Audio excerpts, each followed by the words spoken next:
Hello everyone, and welcome back to Game Easy, Roll Good. Today we have a little bit more of a lighthearted video for you. We're going to talk about a piece of the Dungeon Master's Guide in 2024 about knowing your players. This was also in the 2014 Dungeon Master's Guide, although I never really heard anyone ever talking about all the different aspects that are listed there, so I just wanted to cover them for you today. Before I get started with that, if you are a new viewer to this channel or a returning viewer and you haven't quite hit that subscribe button yet, please consider hitting the subscribe button either now or at some point during this video if you like what you see and you want to see more. Helps me out quite a bit. So yes, today we're talking about understanding the different types of players as described by Wizards of the Coast and the Dungeon Master's Guide. So throughout this video, as we go through each aspect of the game, let me know in the comments which ones that you tend to gravitate towards the most as a player, or if you're a DM, and especially if you're a forever DM, of course. Let me know what you tend to focus on in your games and maybe what kind of players you tend to like the most at your tables. I'd be interested to know that in the comments. So starting off with just my initial impressions of the Dungeon Master's Guide, as much as I've read so far, I do agree with the general consensus that it's just much better organized and just much more new DM friendly. Again, the 2014 Dungeon Master's Guide was just kind of threw you in the deep end. They did have a little bit of introduction, but nothing quite to the extent that the 2024 Dungeon Master's Guide has.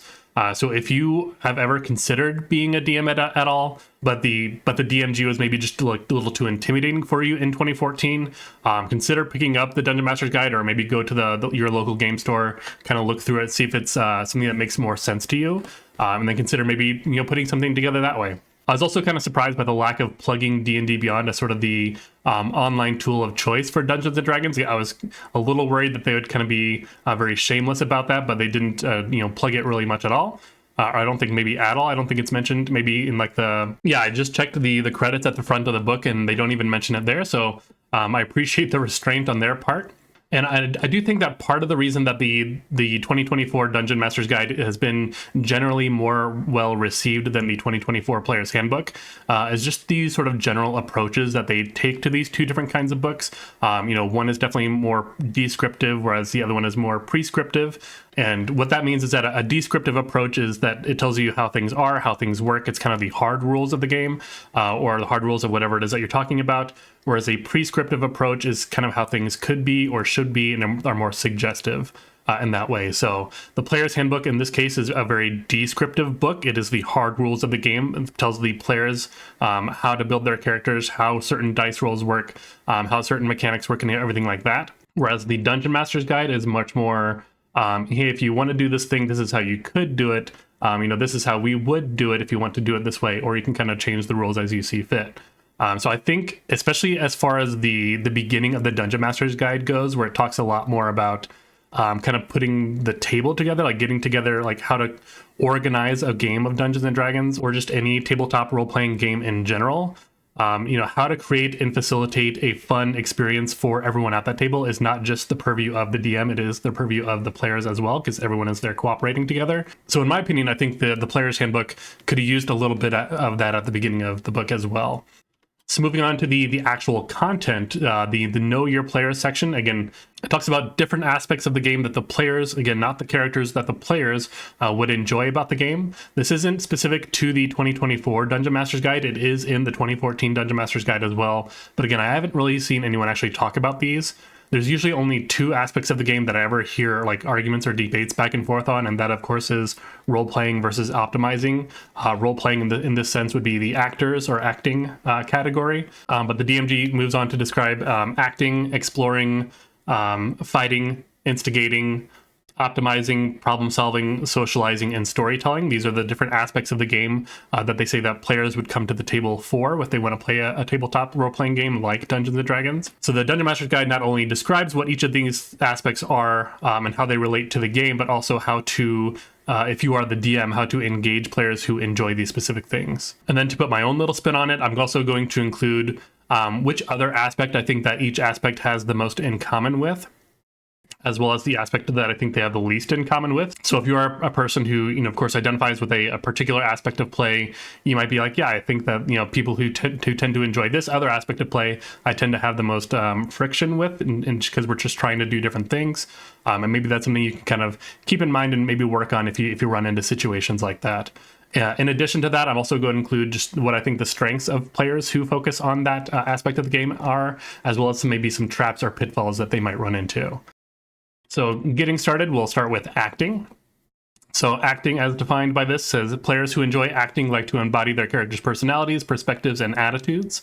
They might like dressing up or using their characters' voices while playing.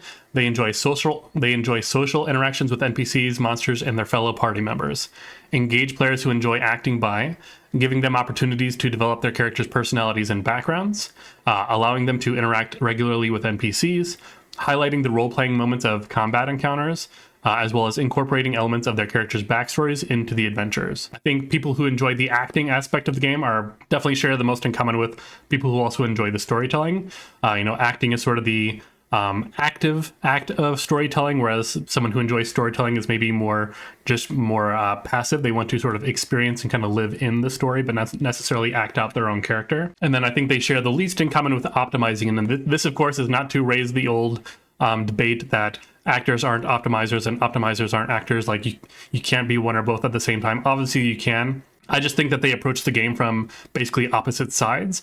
Whereas an optimizer might focus on mechanics to drive the story, the actor is going to focus on story elements and kind of discover mechanics that way. So it's sort of a top-down versus bottom-up approach. And I think the strengths of people who enjoy acting is that they can help maintain sort of the immersion of the game. They can intentionally or unintentionally sort of build out details of either the story or individual encounters that maybe weren't initially there. However, I do think that one of the pitfalls of people who enjoy acting are they're maybe the most likely to fall into the trap of it's what my character would do. I think they're most likely to be that person. So if you are someone who enjoys the acting aspect of things, just kind of keep that in the back of your head when you're making decisions about what you should be doing and whether or not that is permissive at the table for a collaborative, fun experience. Moving on to the next aspect, we have exploring. The DMG says players who desire exploration want to experience the wonders that a fantasy world has to offer. They want to know what's around the next corner or hill and like to find hidden clues and treasure. You can engage players who like exploration by dropping clues that hint at things yet to come, letting them find things when they take the time to explore, providing evocative descriptions of exciting environments and using interesting maps and props, as well as giving monsters secrets for the players to uncover or cultural details for them to find.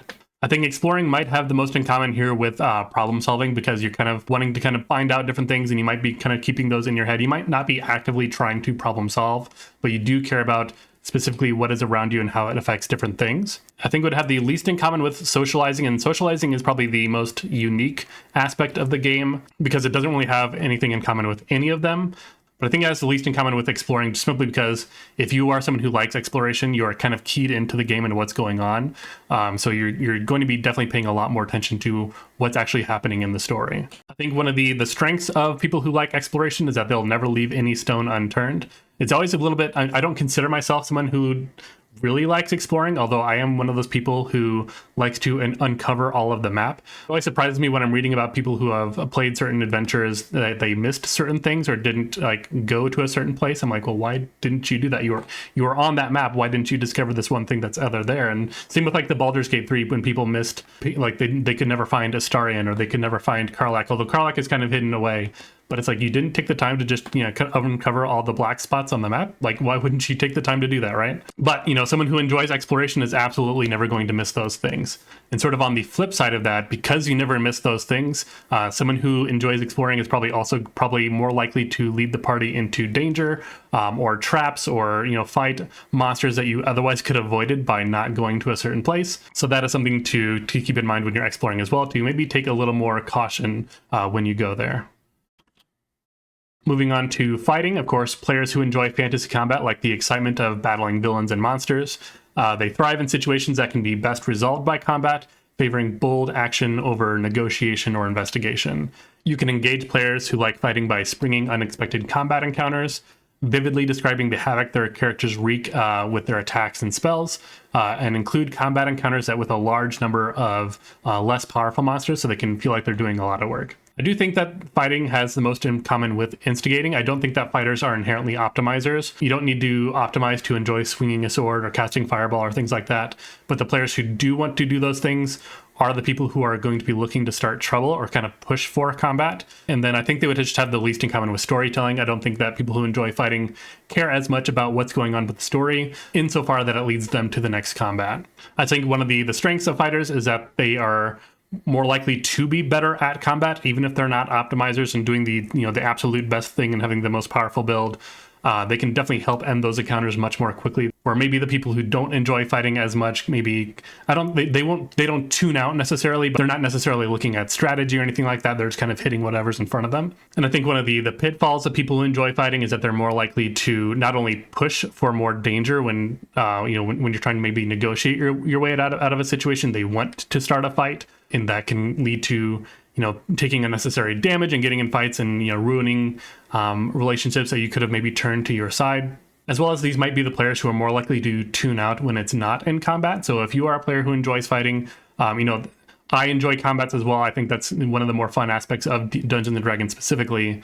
But always pay attention when your friends are doing other things outside of combat, and let them have their fun as well. Moving on to instigating, players who like to instigate action are eager to make things happen, even if it means taking perilous risks. They would rather rush headlong into danger and face the consequences than cautiously plan their actions.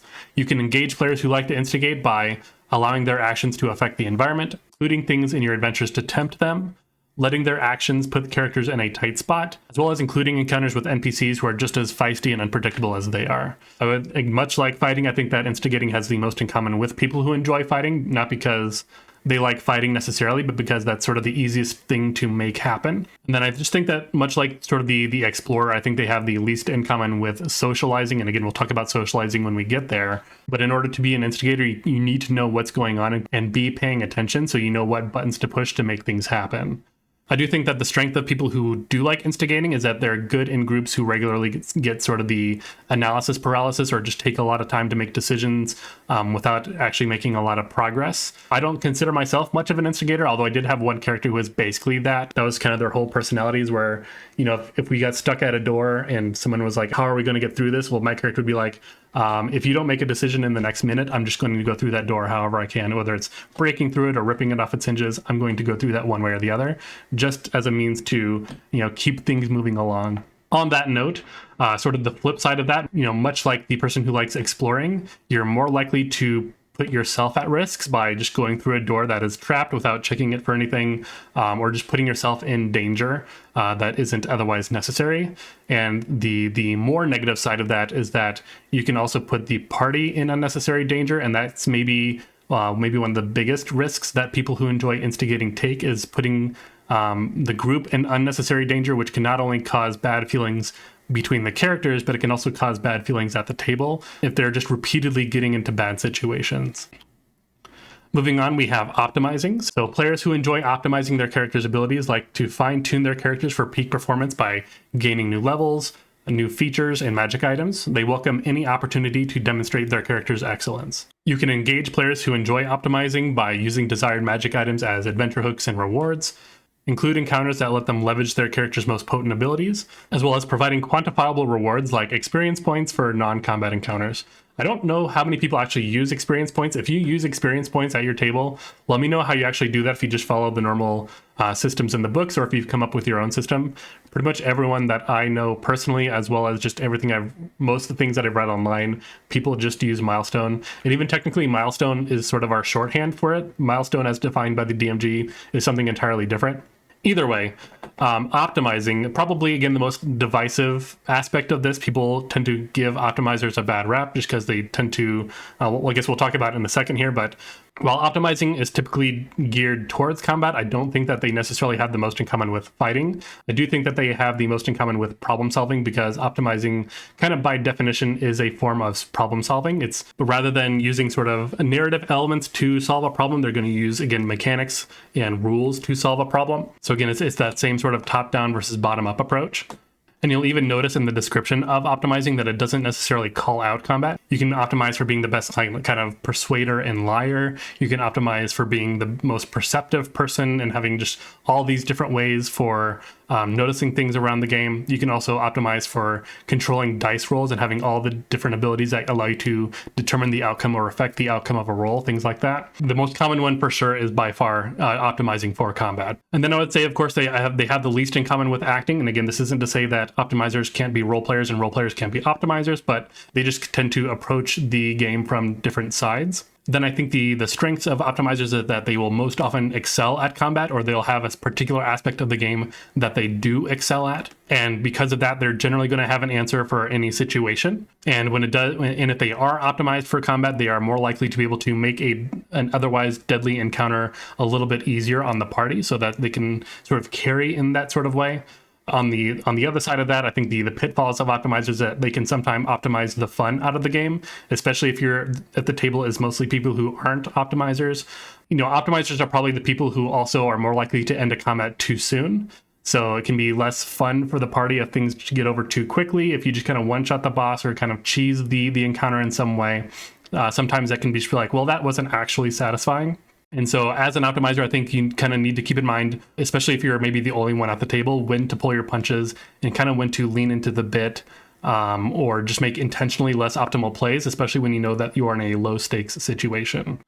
Moving on to problem solving. Players who want to problem solve like to scrutinize NPCs' motivations, untangle villains' machinations, solve puzzles, and come up with plans. You can engage players who like to solve problems by including puzzles and tricky situations that require thinking, rewarding planning and tactics with in-game benefits, as well as creating NPCs with complex motives. I think that the problem solver might have the most in common with storytelling. Not that they're trying to tell a story, but unlike the optimizer who would have a mechanics first approach to storytelling, the problem solver is going to have a narrative focused approach.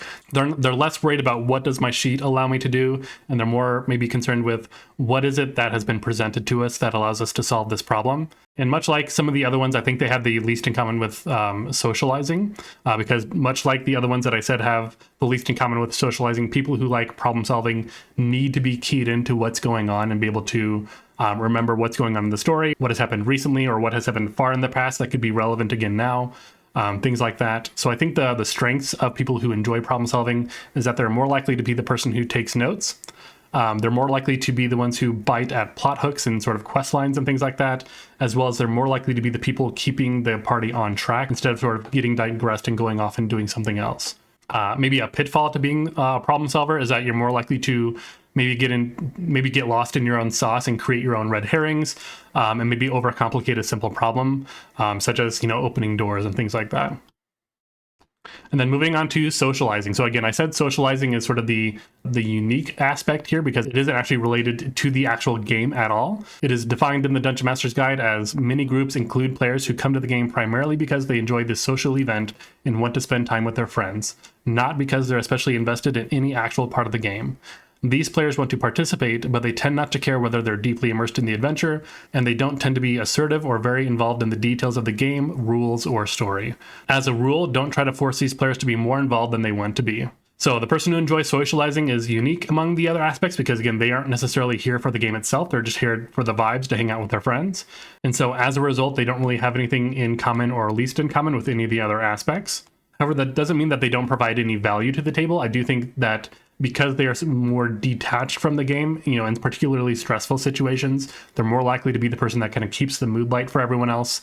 And they're maybe most likely to be the one who brings snacks because, again, they're just there for vibes. And then maybe one of the pitfalls of the people who are there for the social aspect is that they're probably going to be more prone to table talk, like talking about things that aren't related to the game. And they might be the most likely person to not stay long term or just kind of lose interest in the game if you're doing like a long adventure or something along those lines.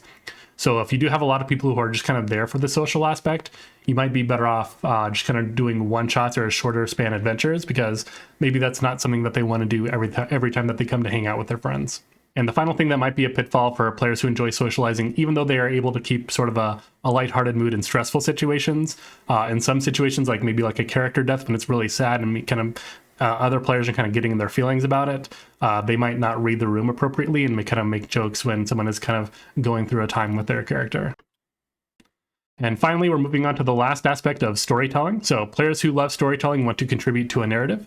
They like it when their characters are heavily involved in an unfolding story, and they enjoy encounters that are tied to an expanding, overarching plot. You can engage players who like storytelling by using their characters' backstories to shape the stories of the campaign. You can make sure that encounters are connected to the story. You can make their characters' actions steer future events.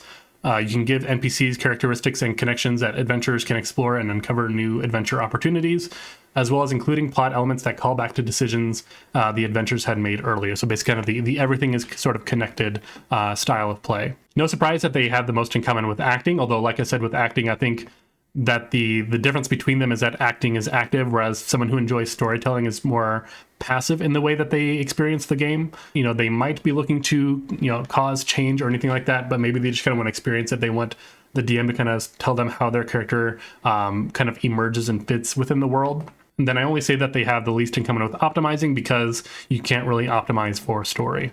I think the strengths of people who enjoy storytelling, if they're working, in collaboration with their DM, they can help create more complex stories. And on top of that, if you're running a published adventure or maybe another player in the group has run this adventure with another group before, if you focus on storytelling elements that are character driven, it is much more likely that that particular adventure will play out much, much differently and have a lot of different things going on than maybe it did for that person and their other play group. So they can make, running the same adventure twice feel a little more different each time. I would say one of the pitfalls for people who enjoy storytelling is that they can create a lot of additional work for the DM who may not be looking for it. So if you are someone who enjoys storytelling, absolutely you should be talking to your DM. Is like, hey, how much of my backstory can we work into the story? And I think that one thing I didn't mention here that I probably should mention is that I think the people who enjoy storytelling, much like the people who are acting, are most prone to be the people who say it's what my character would do. I think the people who enjoy storytelling are more likely to be the people who have main character syndrome, because they want to feel part of the story. They want to feel like the story revolves around them as well as the rest of the party, preferably, but definitely around them. So if you aren't quite paying attention, you can kind of get into that feeling where the story is revolving around you. So that's something to keep in mind if you are someone who really enjoys the storytelling aspect of Dungeons and Dragons. So all that being said, I hope you've been letting me know down in the comments which aspects of the game you most gravitate towards, what you think their strengths and weaknesses are, what you think that you have most in common with the other aspects, which aspects do you think are more antithetical to the way that you enjoy the game, and how do you work with players who do enjoy those aspects to just maintain the cooperative spirit at the table. And again, if you are a DM, which aspects do you focus on the most? What kind of players do you like most having at your tables? So again, let me know down in those comments. And again, while you're going down to those comments, please hit that like button. And again, if you are a new viewer to this channel or a returning viewer and you haven't hit that subscribe button yet, you liked what you saw here, you want to see more, please consider hitting that subscribe button. I have new videos coming out every Wednesday and Sunday, so you have that to look forward to. I appreciate all your guys' time, and I'll see you in the next one.